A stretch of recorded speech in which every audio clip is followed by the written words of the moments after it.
Aujourd'hui, je ne savais pas trop à quoi m'attendre. Une fois sous l'eau, je ne voyais et n'entendais rien. Mais au bout d'un moment, j'ai pris le coup.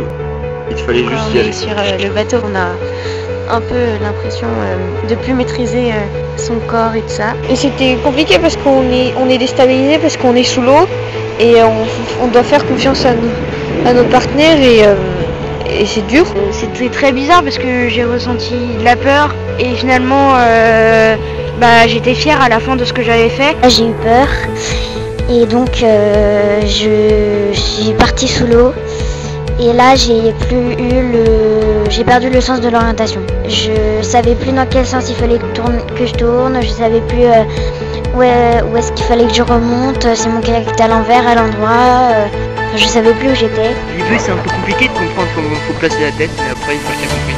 Quand j'ai commencé à aller sous l'eau, à avoir une très grosse confiance en Valentine, Ariane et Clémentine, c'était plus simple. J'avais toujours mal à la tête, j'avais toujours mal au nez, toujours des bouchons d'oreilles à cause de l'eau, mais j'allais mieux, c'était très bien. Je me disais, est-ce que les filles vont me monter à temps, est-ce que je vais boire la tasse, c'était plein de questions comme ça qui faisaient que je pensais pas assez à ma main.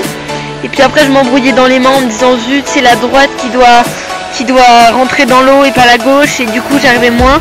La première fois que je me suis retournée, je me suis dit non, c'est pas possible, je vais pas réussir à me relever, je vais pas réussir à repasser de l'autre côté. Au final, si, j'ai réussi et c'était vraiment presque un exploit. En fait, faire un escamotage, c'est un plein d'adrénaline et de suspense, et je me suis dit que je voudrais recommencer tout le temps, que je voudrais le refaire et le refaire et le refaire, et c'était super cool, vraiment.